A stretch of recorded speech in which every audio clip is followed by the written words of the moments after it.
E nada mais, nada menos que Atlético e São Paulo no Mineirão às 9h. E antes da gente saber as opiniões do Romano, da Nath e da Mauri sobre esse jogo, vamos então chamar eles para a gente saber como é que Atlético e São Paulo vão pro jogo de amanhã. Henrique André e Matheus Pinheiro, cheguem para cá. Ei, gente, boa noite pra vocês também. E o Romano, hein? Sempre muito elegante. Ó, eu tô chegando agora pra falar um provável galo pra enfrentar esse São Paulo amanhã, 9h no Mineirão. Penúltimo jogo na temporada, o último como mandante em Belo Horizonte. Despedida do Capita Hever, vai ter um pet na camisa e ele deve ser titular, já que Maurício Lemos com dores na coxa e o Gemerson suspenso, eles não enfrentarão o tricolor paulista. Com isso, o Hever formando dupla com Igor Rabelo. Então a escalação que eu arriscaria é o seguinte: Everson, na direita Mariano, a zaga com Hever e Rabelo, na esquerda Guilherme Arana, no meio campo Otávio, Edenilson, Igor Gomes ou Rubens, Zaratio, e lá na frente aquele ataque que tem 58 gols na temporada, 29 para cada um, Paulinho e Hulk.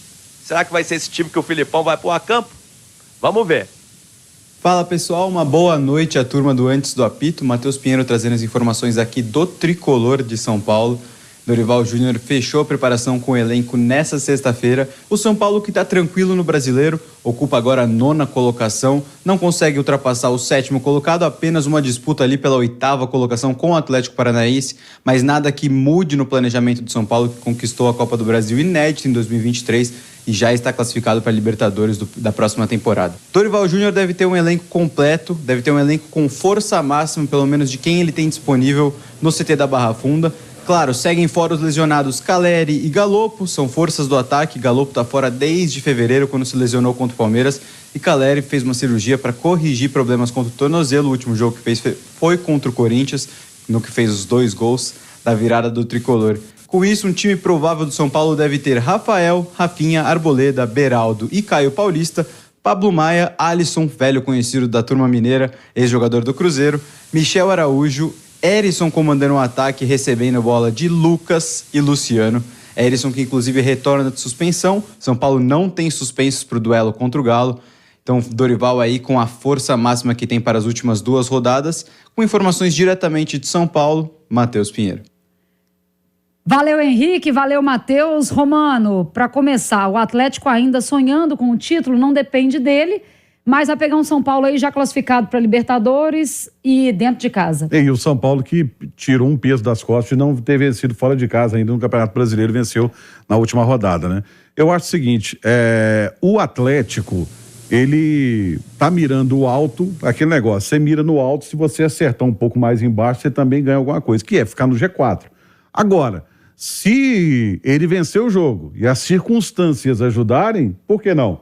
Tem que acreditar, né? É o mantra da torcida, inclusive, eu acredito. O São Paulo tá meio em ritmo de férias, mas a minha grande dúvida é o seguinte: se o São Paulo vencer o Atlético, ajuda o Palmeiras, que é o rival dele. E aí, como é que fica? É essa pergunta que fica no ar. Na verdade, essa reta final de campeonato tá cheia de gente ajudando ou atrapalhando rivais diretos, né? Porque como o campeonato tá muito aberto ainda, fica esse questionamento. Eu até tinha expectativa, Romano, que o técnico Dorival Júnior já nem trouxesse até Belo Horizonte força máxima. Já existe no São Paulo um consenso de que logo depois dessa partida os jogadores estarão de férias. O Dorival tem esse costume, né? No Flamengo fez a mesma coisa, liberou os jogadores com antecedência. Eu achava até que para esse confronto contra o Atlético, muitos dos titulares não viriam, mas a gente traz a informação com o Matheus que sim, é força máxima dentro do campo, com Lucas, com Rafinha, com Luciano, mas o mais importante para o Atlético, eu acredito, Dani, Romano, Mauri, quem nos acompanha, é a postura, né? O Atlético teve uma postura muito incisiva, muito forte contra o Grêmio, contra o Flamengo, marcando 6 gols, entendendo bem o jogo, sufocando o adversário quando tinha a possibilidade, jogando no contra-ataque, ataque, quando o adversário esteve desesperado para buscar o gol. Então, acho que é o Atlético que tem que ter essa mesma postura, essa mesma estratégia e não achar que porque venceu os últimos 2 jogos, que a parada está resolvida. Muito pelo contrário, ainda precisa dessa vitória para concretizar o G4 e principalmente para se manter vivo na briga até o final. A gente fala de um Palmeiras que tem uma tabela acessível, mas nesse Brasileirão maluco, tudo pode acontecer. Sim. Vai que o Palmeiras dá uma derrapada, o Atlético tem a obrigação de até o final fazer a parte dele.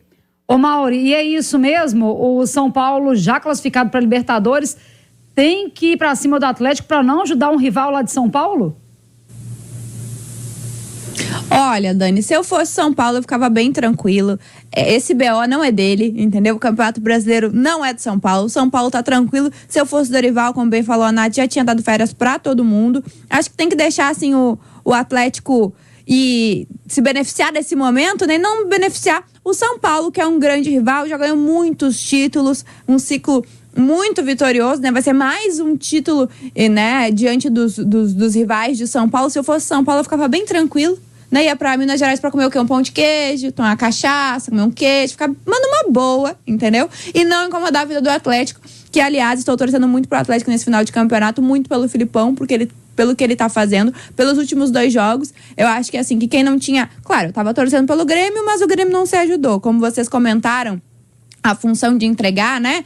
Vai entregar para não prejudicar ou não beneficiar o maior rival. Aqui no Rio Grande do Sul teve muito esse papo agora nessa reta final de Brasileiro, se o Inter entregar para o Bragantino, para o Palmeiras, que estavam ali disputando o título com o Grêmio, né? Enquanto o Grêmio estava no G4, e eu dizia, olha, gente, esse discurso não existe. É claro que o Grêmio vai se complicar.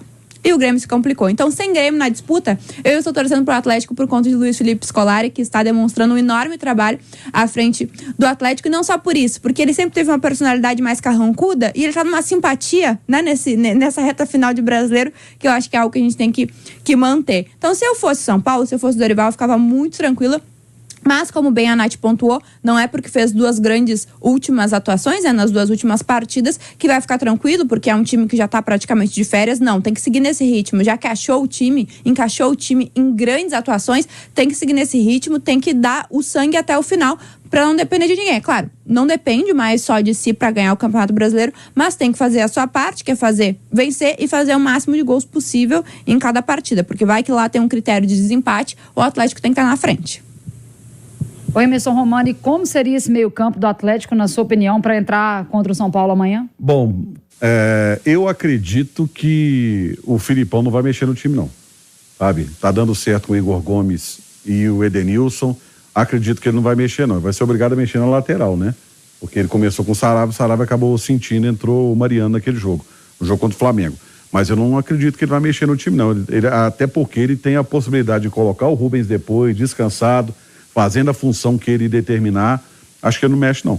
Esse meio-campo tem virado uma incógnita nessas últimas semanas, porque eu até costumo usar muito essa expressão aqui, que o treinador ele tem que seguir as verdades do campo, né? O que o campo, a bola te mostra, você tem que dar continuidade. Só que o campo e a bola do Atlético tem mostrado muita coisa boa para muita gente. E não cabe todo mundo no time ao mesmo tempo. Eu acho que o Edenilson merece uma sequência, até por todo o ano de dificuldade, né? Ali não conseguiu ser titular na maior parte da temporada, teve que buscar o seu espaço, agora tá jogando numa posição que é dele, né, Romano? Não tá jogando como meia pela direita, não, ele tá jogando de como lateral, ele tá jogando de segundo homem do meio campo, ajudando na construção do jogo, contribuindo ali para ocupar os espaços, para sufocar o adversário, desarmando, enfim, armando o jogo também já num segundo momento. Então eu acho que o Edenilson tá muito bem, eu permaneceria com ele. E entre Rubens e Igor Gomes, eu tenho gostado mais do Rubens. Eu acho que esse meio campo com Otávio, Edenilson, Zaratio e Rubens, até pelo fôlego, a juventude do Rubens, me agrada mais. Mas eu entendo também a escolha pelo Igor Gomes, que é um jogador que lê bem o jogo, carrega bem a bola. E lá na frente é indiscutível, né? A presença do Paulinho e do Hulk. Na lateral direita, até foi uma preocupação a entrada do Mariano naquele jogo. Sim. Até porque o Saravia já vinha sofrendo ali com o lado esquerdo do Flamengo, né? Com o Ayrton Lucas, com o Cebolinha, mas o Mariano entrou bem, segurou as pontas e deve ser titular contra o São Paulo. Então vamos